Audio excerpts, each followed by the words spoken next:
No mundo ninja de Naruto, existem pessoas que possuem habilidades fora de série, sendo atribuídas a seu código genético. Essas habilidades são conhecidas como Kekkei Genkai. Você não precisa ter uma habilidade secreta proveniente de seu clã para se tornar um dos ninjas mais poderosos do mundo, como é o exemplo de Might Guy e Minato Namikaze. Mas então, seja bem-vindo ao vídeo de hoje, e nele você verá 7 ninjas que seriam ainda mais poderosos se possuíssem uma Kekkei Genkai. Começando a lista, vamos falar do religioso mais fervoroso da obra, Hidan. Para combinar com seu estilo implacável e insensível no campo de batalha, a Kekkei Genkai que mais combina com seu ser é o Doujutsu do Ketsu-Ryugan. O Ketsu-Ryugan combinaria perfeitamente com Hidan tanto no aspecto temático quanto funcional, criando uma sinergia única entre suas habilidades sanguinárias e seu estilo ritualístico de combate. Como um dos usuários mais notórios do culto de Jashin, Hidan depende do sangue de suas vítimas para realizar seus rituais de maldição, nos quais, ao ingerir o sangue do inimigo e traçar um símbolo no chão, ele passa a infligir os mesmos danos que sofreria diretamente em seu oponente. Essa limitação torna seu estilo de luta dependente do contato direto e da coleta precisa do sangue, o que nem sempre é fácil em combate. E é aí que o Ketsu-Ryugan se encaixa de forma quase perfeita. Essa Kekkei Genkai permite ao usuário manipular o sangue e, mais importante, exercer controle através de Genjutsu ocular, o que já amplia enormemente o alcance e a eficiência do Hidan. Com o Ketsu-Ryugan, Hidan poderia extrair sangue à distância ou manipular o sangue de inimigos feridos sem precisar torcá-los diretamente, o que eliminaria um dos maiores riscos de sua técnica ritualística, o corpo a corpo. Além disso, a habilidade ocular de seus ninjutsus poderia trazer algo ainda mais intrigante e adicionar uma camada a mais de profundidade ao personagem. Quando essa Kekkei Genkai foi apresentada na novel de Sasuke, vimos que Shino, a usuária desses olhos, tinha a capacidade de controlar seus alvos à distância e o comportamento dessas criaturas eram semelhantes a de zumbis. Como Hidan era um cara fanático pela sua crença do Jabiroca, imagina o quão terrível ele ficaria se tivesse uma legião de fiéis ao seu dispor, formando um numeroso exército de zumbis, além de fortificar a lenda do Jashinismo no mundo de Naruto. Isso tornaria suas ações ainda mais caóticas e temidas pelo viés do mundo de Naruto. Temari. Se Temari dominasse a Kekkei Genkai conhecida como estilo tufão, uma forma avançada do elemento vento, ela se tornaria uma das kunoichis mais formidáveis do mundo shinobi. Se bem que esse poder não se diferencia muito do que ela já demonstrou na série, até porque ela é uma das melhores usuárias do elemento vento no mundo shinobi. Essa variação rara de poder só foi vista no personagem Fushin na novel de Sasuke Shinden, onde ele eleva o uso do vento a um novo patamar, permitindo a criação de tufões reais e devastadores, com potencial de varrer vastas áreas e ameaçar até defesas como Susanoo de Sasuke. Temari, já reconhecida como a mestre do estilo vento, teria sua afinidade natural elevada a níveis catastróficos. Em vez de apenas lançar lâminas cortantes de ar com seu leque gigante, ela seria capaz de invocar massas de ar em alta rotação e pressão, sendo esses verdadeiros mini ciclones e redemoinhos destrutivos com uma facilidade assustadora. Seus jutsus deixariam de ser apenas ofensivos para se tornarem instrumentos de dominação territorial, capazes de dizimar grupos inteiros ou controlar batalhas em grande escala. Essa nova forma de manipulação do vento traria consigo a capacidade de alterar o clima local com rajadas constantes, ventos supersônicos e correntes ascendentes que dificultariam o movimento de inimigos. Temari poderia facilmente levantar barreiras de vento comprimido, funcionando tanto como defesa quanto como forma de isolar o inimigo do campo de visão ou de escape. Mais do que isso, os ventos criados por ela passariam a possuir um componente de impacto rotacional que poderia arremessar adversários ou desestabilizar suas formações com facilidade. Além disso, ela poderia criar um mini furacão em suas pernas semelhante ao tornado vermelho da DC, para poder se locomover em maior velocidade. Temari seria tão formidável como o upgrade dessa Kekkei Genkai que ela poderia ser chamada como a encarnação do próprio vento no mundo ninja. Ela seria a verdadeira forma do deus dos ventos, Fushin, do folclore japonês, e nem precisaria do espírito do vento para se tornar uma ameaça de outro nível, né não, Yuno? Agora indo para uma kunoichi que foi humilhada por Temari em sua infância, temos a Tenten. Tenten é uma kunoichi especialista em Bukijutsu, o uso de armas ninjas, sendo uma das poucas personagens em Naruto cujo estilo de luta gira quase inteiramente em torno de manipulação de arsenais diversos, invocados por meio de pergaminhos de selamento. Sua afinidade com ferramentas de combate, precisão e capacidade de realizar ataques em grande escala fazem dela uma combatente única, mas também limitada pela necessidade de lançar ou manipular fisicamente os objetos que usa. Ai, eu achava tão interessante, pena que foi descartada que nem bosta. Agora, imagine Tenten com a liberação de magnetismo, a Kekkei Genkai que permite controlar campos magnéticos, como vimos com o terceiro Kazekage e agora na fase atual de Boruto, com Shinki. Essa habilidade seria a evolução natural e perfeita do estilo de luta de Tenten. Com o magnetismo, Tenten não dependeria apenas mais da força física ou da gravidade para lançar e redirecionar suas armas. Ela poderia manipular dezenas, talvez centenas de projéteis metálicos simultaneamente com precisão cirúrgica. criando verdadeiras tempestades de lâminas voadoras em múltiplas direções. Essa manipulação refinada também permitiria ataques contínuos em ângulos inesperados com velocidade acima da média. Praticamente um campo de batalha dançante e mortal, onde tudo à volta se torna uma arma controlada por sua vontade. Ela basicamente teria uma espécie de expansão de domínio de Jujutsu. Mas cá entre nós,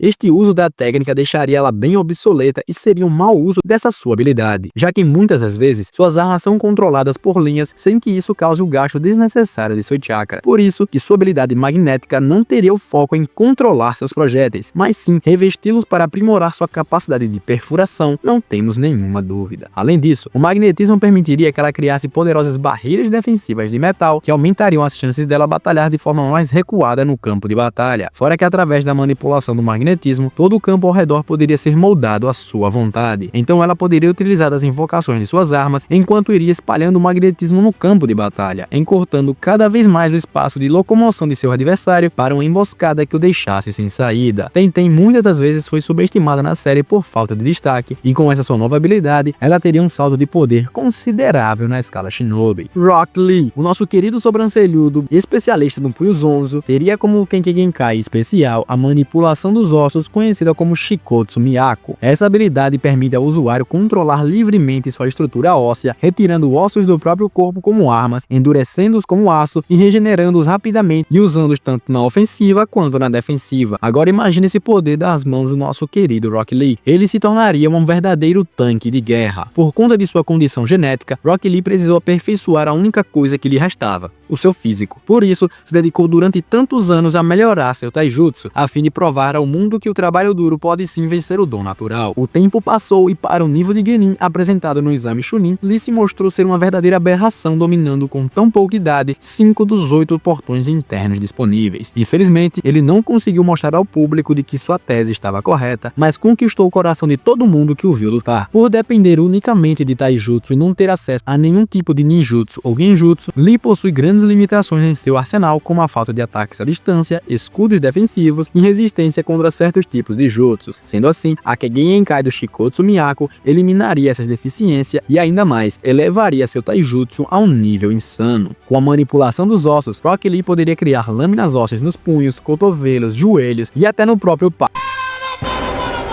Isso tornaria seu taijutsu não apenas poderoso, mas também letal. Além disso, ossos endurecidos em pontos estratégicos poderiam funcionar como escudos naturais, protegendo os seus órgãos vitais e absorvendo impactos durante o combate corpo a corpo, algo essencial para um lutador que frequentemente arrisca o próprio corpo. Seria muito incrível ver Lee sendo revestido por uma carapaça rígida e espessa de puro osso, fazendo ela se tornar quase uma armadura indestrutível. Outro aspecto é a capacidade regenerativa dos ossos, por conta do Shikotsu Miyako. Lee, ao abrir os 8 portões, danifica seriamente seu corpo para obter um aumento de poder temporário. Com o poder dos ossos regenerativos, ele poderia suportar melhor esses efeitos colaterais, aumentando o tempo de combate e reduzindo o custo físico das técnicas proibidas. Em sua luta mesmo contra o Gaara, o anime fez questão de mostrar um de seus ossos fraturando por conta do enrijecimento dos seus músculos. E não podemos esquecer que ainda há o fator de longo alcance, já que assim como Kimimaro, ele conseguiria disparar projéteis das pontas de seus dedos ou algo ainda mais criativo. Imagina ele disparar as escápulas pelos seus ombros como se tivesse uma bazuca aclopada em seu corpo. Fora que ele poderia formar grandiosos construtos de ossos que poderiam ser arremessados facilmente com sua força e velocidade acima da média. Em sua mais pura essência, a manipulação óssea combina com Lee, já que ele potencializa sua maior virtude, o uso do corpo como arma. Seguindo adiante, nós temos Asuna Sarutobi e o estilo calor. Sério, pra mim essa Keken Genkai nasceu pra ele, mas Kishimoto simplesmente esqueceu quem tinha criado ela. Asuma já é um ninja voltado para o combate direto, com foco em taijutsu, ninjutsu de curta distância e suas armas. Seu jutsu mais icônico envolve revestir lâminas de chakra com natureza do vento, criando cortes altamente precisos e letais. Se Asuna tivesse o Shakuton, suas lâminas de chakra não apenas cortariam com precisão, mas também desidratariam instantaneamente a área atingida. Imagina um corte que, ao atingir o inimigo, suga toda a água da pele e os músculos ao redor, anulando imediatamente a capacidade de reação do seu adversário. Isso deixaria como uma aura mais amedrontadora no campo de batalha. Além disso, o Shakuton permitiria que Asuma atacasse à distância com orbes ou rajadas de calor concentrado, o que ampliaria drasticamente seu alcance, tradicionalmente um ponto fraco em seu estilo de luta, que em jutsus de longo alcance, eu só me recordo brevemente do estilo pulmão escuro cinzas do Hiruzen, quero dizer, aquele jutsu lá das cinzas lá que papoca tudo. Ele poderia lançar esferas de calor incandescente que perseguem ou cercam o inimigo, controlando o campo de batalha com pressão térmica e criando zonas letais. Taticamente, o Shakuton também traria o elemento de controle ambiental. Ao aumentar a temperatura do ar ao redor, Asuma poderia desestabilizar adversários que dependem de névoa, água ou até precisão visual, além de desidratar gradualmente o inimigo durante uma luta mais longa. Isso acaba por favorecer o estilo analítico e porradeiro de Asuma, onde buscaria, a priori, desgastar o oponente com o aumento da temperatura. Indo para mais um experimento falho de Orochimaru, temos Anko Mitarashi e seu estilo Lama. Anko Mitarashi ficou conhecida por sua ligação próxima com Orochimaru e seu estilo de luta que envolve técnicas furtivas, venenosas e principalmente o uso de cobras. Possui uma personalidade e um modo de combate que valorizam tanto a astúcia quanto a letalidade. Então, depois de uma análise minuciosa, cheguei a uma conclusão que você talvez não goste e que nem deva conhecer esta habilidade. Mas ela existe sim. Pois é, acho que devido a tudo que foi mostrado, Anko combinaria perfeitamente com o estilo Dayton, ou falando em nosso bom português, o estilo Lama. Essa habilidade foi introduzida na novel A História Secreta da Akatsuki, o Desabrochar das Flores Malignas. Meu Deus do céu, que nome gigante, parece novela da CBT. Este poder só foi mostrado em posse de apenas um personagem até então na obra, sendo esse a Miyuki, mas ele já foi jogar no Vasco logo.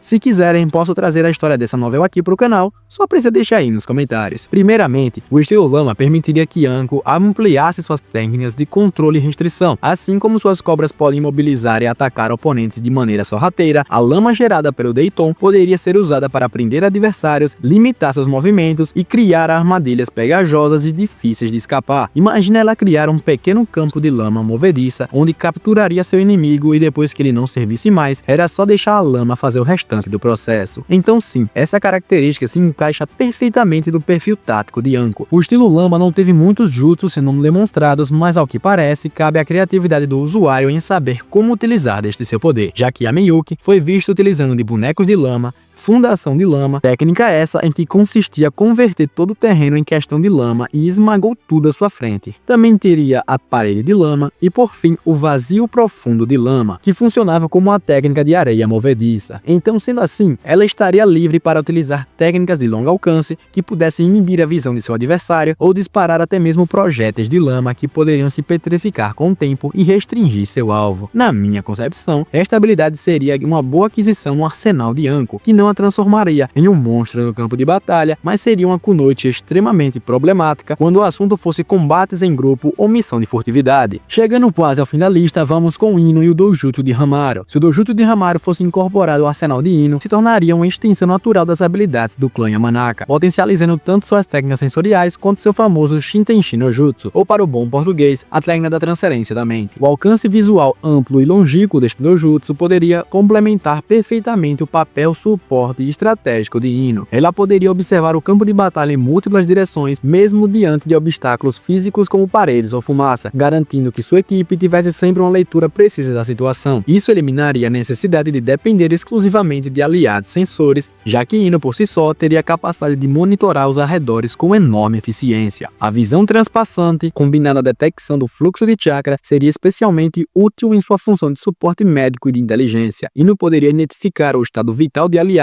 e inimigos, reconhecido instantaneamente se alguém está vivo, inconsciente ou morto, permitindo decisões mais rápidas em combate. Outro ponto essencial é a capacidade de previsão de movimentos concedido pelo Dojutsu. Isso levaria as técnicas do clã Yamanaka a um novo patamar, ao lançar sua mente sobre o inimigo e não teria maior chance de sucesso em sua invasão, pois conseguiria antecipar defesas e contra-ataques. Na luta direta, esse recurso também protegeria melhor, visto que ela não é especializada em combate físico, mas poderia se esquivar ou agir com mais precisão. Assim, o Dojutsu de Hamaru não só complementaria, mas também supriria as maiores maiores fraquezas de Ino, a fragilidade em combate direto e a exposição que suas técnicas normalmente exigem. E agora, chegando à última integrante desta lista, mas não menos importante, temos a gata da Kurenai. Kurenai é conhecida por ser especialista em genjutsu da Vila da Folha, sendo uma kunoichi cuja afinidade natural com ilusões refinadas já colocam em destaque dentro do universo ninja. Embora sua participação ativa em combates tenha sido limitada no enredo principal, suas habilidades são respeitadas entre os Jonins, especialmente no campo psicológico e sensorial. Agora imagine se Kurenai possuísse a Kekkei Genkai não canônica do clã Kurama. O resultado seria de deixar os cabelos do Brioco arrepiado e sua presença em batalha poderia alcançar um nível comparável ao de entidades mitológicas dentro do mundo shinobi. A Kekkei Genkai do clã Kurama, apresentada em um arco filler do anime, concede ao portador a habilidade de criar genjutsus tão poderosos que afetam diretamente o corpo físico da vítima, como se as ilusões se tornassem reais. Isso quer dizer que um simples ferimento ilusório pode resultar em danos físicos reais sem sequer exigir contato direto. A combinação dessa habilidade com o talento natural de Kurenai criaria uma ninja praticamente invencível no campo mental, capaz de vencer batalhas antes que o inimigo sequer perceba que está sendo manipulado. Kurenai já demonstra grande maestria ao usar ilusões rápidas, precisas e eficazes. Com a Kekkei Genkai do clã Kurama, essa capacidade seria elevada a um novo patamar, onde ela poderia derrotar adversários em um piscar de olhos, sem depender de selos de mão elaborados ou combate físico. Sendo assim, ela se tornaria a personagem mais forte nesse quesito e uma das ninjas mais temidas por todo o mundo. Mas e aí? Curtiu a Kekkei Genkai de cada personagem?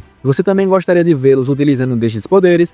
Deixa aí nos comentários qual personagem você gostaria que tivesse uma Kekkei Genkai. Eu vou ficando por aqui, mas antes disso lhe desejo uma boa vida. Valeu, falou e até a próxima!